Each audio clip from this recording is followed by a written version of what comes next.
The Beast games have been out for a couple of weeks now, and the reviews have been a mixed bag. I mean, IGN's harsh critique has definitely garnered a lot of attention, but a lot of the reviews of the show have been positive. I think a lot of people, including myself, are wondering if those criticisms of the show are more so in regard to all of the controversies surrounding the infamous Mr. Breast. I took it upon myself to actually watch the Beast Game show that has come out so far, that being 4 episodes, and I want to take this video to share my thoughts about it and try to keep it as focused on the show and those aspects as opposed to letting the bias and perspective of the surrounding controversies affect that. Obviously, that context is hard to ignore entirely, but I want to be upfront with that perspective so you know it going into this video and allow you guys to kind of make your own decisions and come to your own conclusions. Last thing, of course, before jumping in, there are going to be spoilers. I will be talking at length about some of the games in it, so if you haven't watched it and want to see that stuff, watch the episodes first and then come back to this video. With all that out of the way, let's jump into the positives, because if I'm being very honest, even with what I've just preempted you with, there aren't a lot of good things that I have to say. So the first thing that I wanted to talk about is the production. I mean, it looks cool. I really liked the intro kind of like cuts and scenes and showing the giant pile of money. It does look cool. And that first game in particular where everyone's standing on a trap door with the lights, it looked pretty sick. And of course the entire town, or I guess I think he calls it his city, that they designed looked really cool. They had the giant towers, it does look like this kind of like Nuketown type housing, and they had this really cool bunker that they had built in for one of the games. There was a camera angle to catch anything, and some of the footage that they were able to cut in between looked really cool. Secondly, they had these cash prize kind of giveaway things or bribes throughout the show, which was a nice touch, being that, you know, only one person is supposed to be, you know, winning the 5 million at the very end. So to have these like in between times or like bribes for people who don't really think that they can see themselves winning the 5 million, allowing them to get out with more than, from what I'm aware of, the 2,000 that each contestant was given for participating, I think it did a good job of padding some of the people, you know, prior to them just losing outright and just walking home with, you know, essentially nothing, to kind of give them an opportunity to walk away with a lot more than just what they're offered to start. And that's it. That is like truly, I did my best to go through and figure out all of the positives, and those were the 2 positives that I had. This was a tough watch for a variety of reasons, but I'm going to start off with, you know, some kind of easy knockoff things that aren't, you know, crazy. Number 1 being that the show dragged. So far in these 4 episodes, I believe something like 18 games have been played, like 18 challenges that the contestants have gone through. That equates to a little under 4 games each episode, but some of them are more packed than the other. But in between each of these games, there is a lot of filler time where it's either spent, you know, going over and kind of showing the aftermath or the lead up and the tension of the contestants that are participating in the games, or it's this super cool and enthralling thing that Jimmy and like the team really likes to do in like their YouTube videos, where they reiterate to you countless times how big this show is, how crazy it is. Wow. What is going on? They dropped the ball. Literally and figuratively. This is crazy. What is happening? This is insane. Bro, this is crazy, dude. Oh, but they don't know. They have no idea. What is happening? Which as a TikTok is really good for engagement, don't get me wrong, but when we get into, you know, general traditional media TV, it gets really grating. There are so many moments in between these, you know, when they describe what the challenges and stuff, where it pans to one of the people, either Jimmy, Mac, or some of the other people that are there, and they're just going, oh, that's insane, it's crazy, oh my gosh, this amount of money, that's nuts. Or it's Jimmy, you know, going off to explain how massive this is, how it's never been done before. And he goes on this tangent in the first episode about like, oh, you want to know like how big this is? We have over 1,000 cameras. It's a record, by the way. I will admit, feels a little preemptive, feels important that they added it given, you know, surrounding controversies, but we're not focused on that. But to stay focused, let's talk about the games themselves. Now, the show is called Beast Games, and don't get me wrong, there are a lot of them. Like I said, I think I counted 18 of them. What I noticed though was that there were 2 specific types of games, and just about everything can be summed up to these 2 categories. Those were the games of skill, intelligence, things like that. There were those, and then there were these social experiment / like deduction games. Although to call them that, I am not comparing them to something like Among Us, because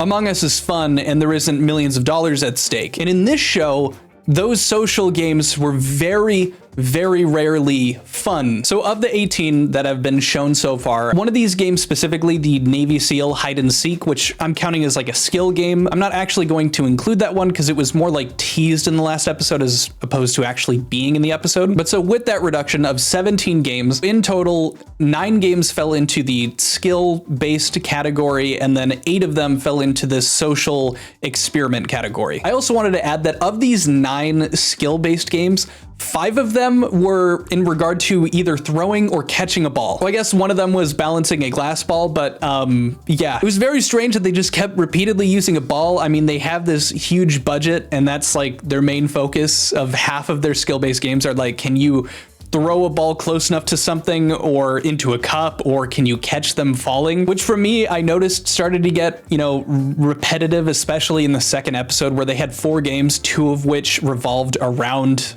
balls being thrown or caught. I'm saying balls so much. Balls, balls, balls, balls, balls. There was a tower stacking game, which was pretty cool. There was also like, they all had to run out into the city to find a plane ticket, or excuse me, a helicopter ticket that was hidden in the town. Now let's jump into the social experiment category, where it can also be divided pretty much into 2 categories. Either there was a bribery going on, or there was a self-sacrifice that you had to do. There was one where you were giving all of your coins to one individual to, you know, get onto a helicopter, and then they would choose 5 other people to come with them. But outside of that, those were the 2 options. Either you would take a bribe at the expense of a bunch of other people, but you'd make a ton of money and then, you know, go home for the most part. Or in a group, someone or a couple of people would have to sacrifice themselves in order for the rest of the group to continue playing in the games. Something interesting to note is that in these kind of bribery scenarios where you could, you know, make money, it was always at the expense of, if you took the money, a group of people would be eliminated. However, when it came to having to self-sacrifice yourself for a group,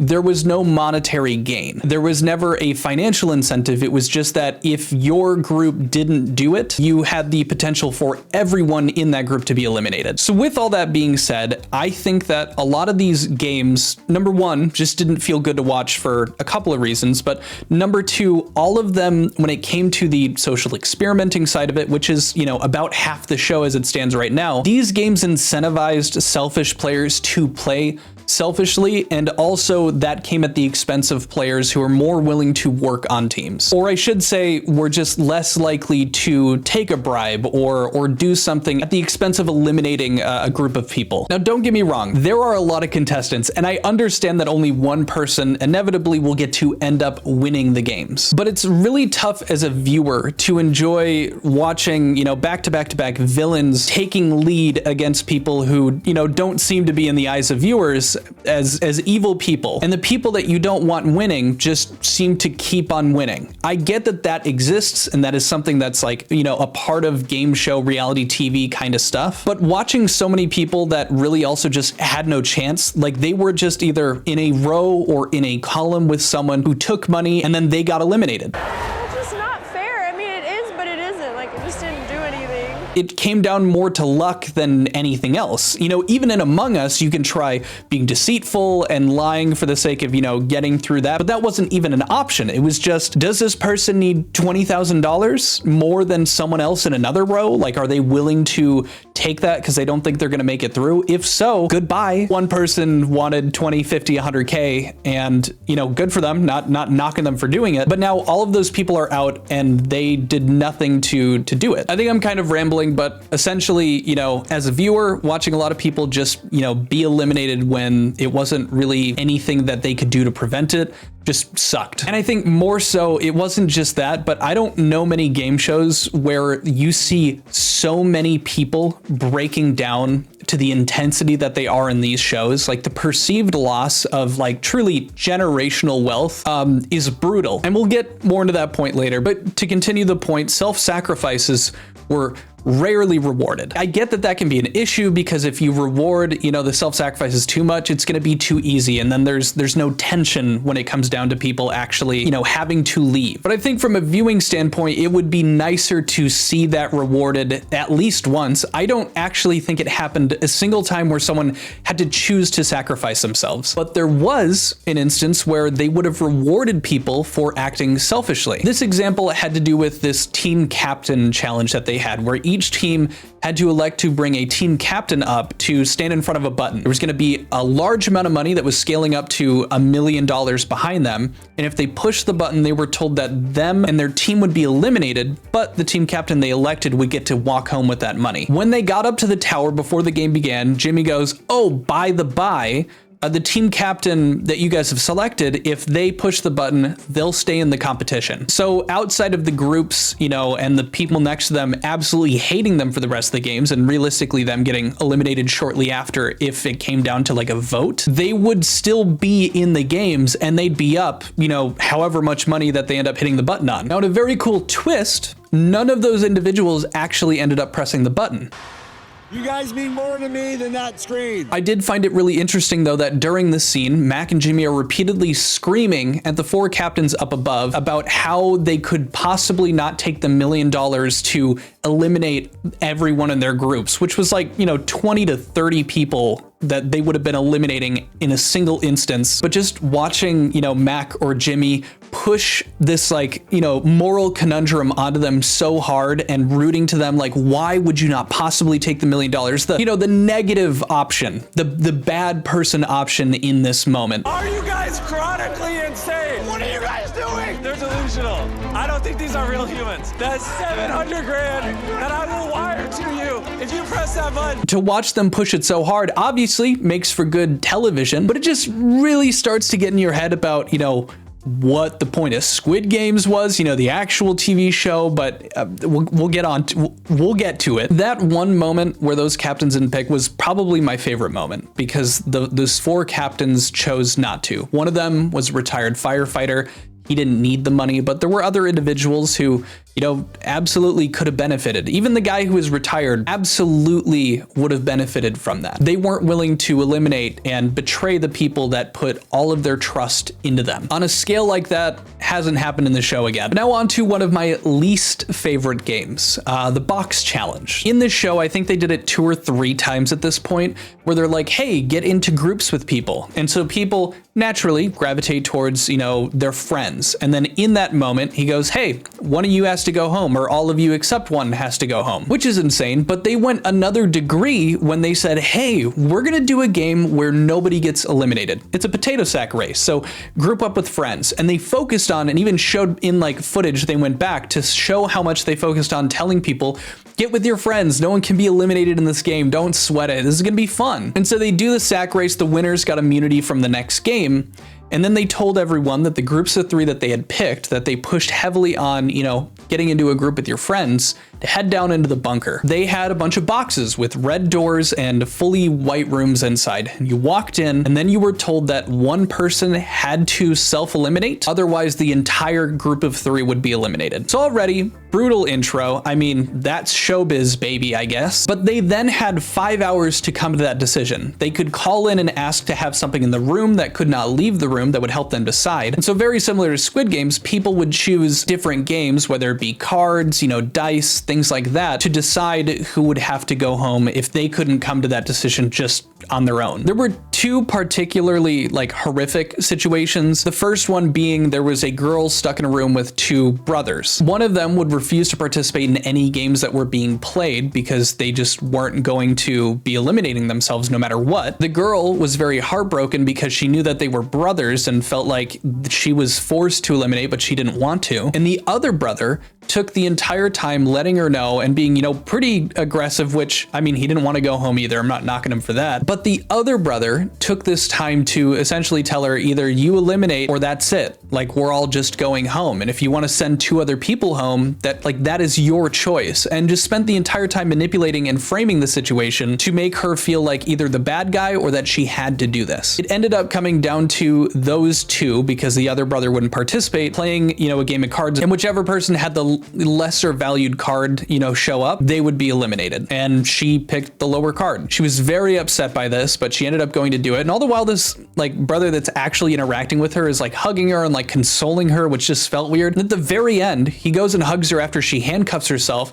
and she says, fuck you. Like, seriously, guys, like, fuck you guys. I don't know why she was like letting him, maybe it was just like for the cameras or something, but then they left. Before her and that main brother leave the room, the first guy who wasn't willing to, participate in anything walks out and is talking to Jimmy and lets him know that secretly him and his brother have been communicating the entire time without her knowledge, and they had planned this from the beginning. All the while she's breaking down in this cube over those 5 hours, it cuts over to, the guy who's choosing not to participate, laughing at how upset she is in these moments. Just, true villain stuff. And, like a show like this needs those kinds of people, but to watch it over the span of, these 20-30 minutes that it took up in the episode sucked. Additionally, there was another group, which I think it was just, it sucked to watch, where the three ended up choosing to throw like this little paper wad into a paper bag, and whoever, ended up missing would end up getting eliminated. This guy, missed, and the other two people did. And he's like, oh, all right, that's it. And as he's walking over, he stops and goes, nope, I'm not doing it. He just chooses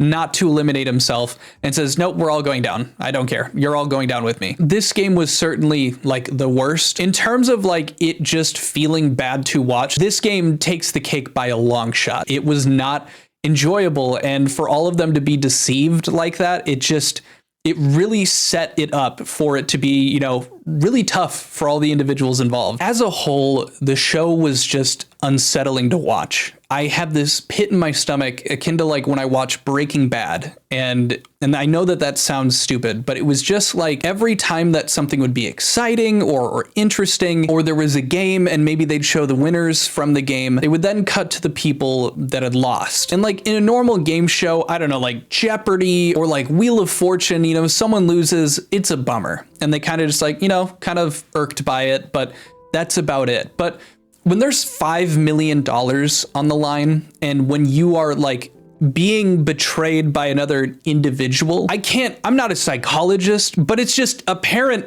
as a viewer that seems to be a bit more intense. These people are dropping to their hands and knees or full on ugly crying and breaking down at losing the opportunity to, progress or maybe even get out with just a bit more money than the $2,000 they're coming in with. There were people in that box episode that were going, between all of the people that were in their room talking about why they needed the money so bad. People talking about being a foster kid, parents with cancer, parents that have died, siblings that have died, just wanting to be able to start a family and not feeling like they can without the finances. And we're just watching time and time again, either through most of the time, what seems to just be bad luck, losing it, watching this like generational financial security slip through their fingers, sometimes, or for the most part, through no fault of their own. And all the while, Jimmy and, his friends like Mac, Carl, those kinds of people are just seemingly so detached from this point. It's like they have no empathy for the people that are our contestants here. There are a few who are like, older people that are financially secure. They're not worried about it, kind of like the retired firefighter. But most of the people don't seem like they're in that position. There was a part in the first episode where someone's tower ends up falling down. They had to build up a tower, and the first 100 people's towers that fell would be eliminated. This guy's tower fell behind, I think it was Mac and some other guy that was there. Nolan was the other guy. The tower falls behind them. Nolan like, oh my God, freaks out and looks at it. Mac and him are standing there in silence with this guy on his hands and knees. Mac looks at him and goes, I'll leave this one to you. And then leaves. And then Nolan turns around to the camera and is like, why do I gotta handle this? That would destroy me. If that is like what I was looked at in that moment, it's just like I don't want to deal with this person who's breaking down because they just lost. And in other points, they're just, either talking about how crazy it is or like, how could you not eliminate all these people and just take the money for yourself? Be greedy, be terrible people. Come on, do it. It'll be fun. I don't know. Maybe if the stakes weren't so high, maybe that would be funnier to me. Maybe that is just a personal thing. I've got too much empathy. I'm a little wussy guy. Maybe that's it. But it just seemed like there was no empathy from the hosts, from Nolan, Mac, Jimmy, Carl, like any of them. Just the hosts and their behavior was just really off-putting. To close it out, it was clear that of course they were emulating Squid Games. The workers that they had out, they were cosplaying as the Squid Game like workers. It was like the entire premise of Squid Games of like, rich people turning the desperation of people who just want to be financially secure in a world that is getting increasingly harder to do that in, turning that into a spectacle for entertainment. And I'm not here to like make a political point or anything like that, but just as a human watching other, humans just be in complete distress and agony at the perceived loss of taking care of their family for the rest of their lives. You know, being able to start a family and be able to, you know, pay their grandkids through college. That's most of the battle of anyone that, you know, lives in a place like the US. I'm not getting on a soapbox about different economic strategies, but like with capitalism, you need money. You need to have money. And yeah, I feel like I'm talking all over the place. To wrap it all up, it felt like watching Squid Games come to life. Not to the degree of course, killing people off, because that's insane, but it wasn't as entertaining as I expected it to be. And I won't lie, it was entertaining. Not for the right reasons though. It was entertaining because it was cut, because I was rooting for people, because they made it clear how much they wanted or how much they felt like they needed what they were going to get if they got to continue in the competition. I was rooting for those people, and I was engaged because they know how to edit for my little Gen Z brain, my little brain rot, what the Sigma skibbity brain. They knew how to do it, and I was hooked into watching each episode back to back to back, and it feels gross that I know that I'm wired to be interested in that. But the entire time I just had this sinking feeling in the pit of my stomach that what they're doing feels wrong. What is that word called? It felt like exploitation for some reason. And maybe that's wrong of me. I'd like to hear your guys' thoughts, but exploitative, I hope that's a word. I think that is, I feel like that's the word. It was dystopian and exploitative. I don't know, one of those. And it felt gross. I'm hoping it gets better. I'm hoping they develop people that seem like good people in this game, because right now it just feels like, based on how they structured the games, it's funneling a majority of villains to the top, and I'm not a huge fan of that. I'd like to hear what you guys think.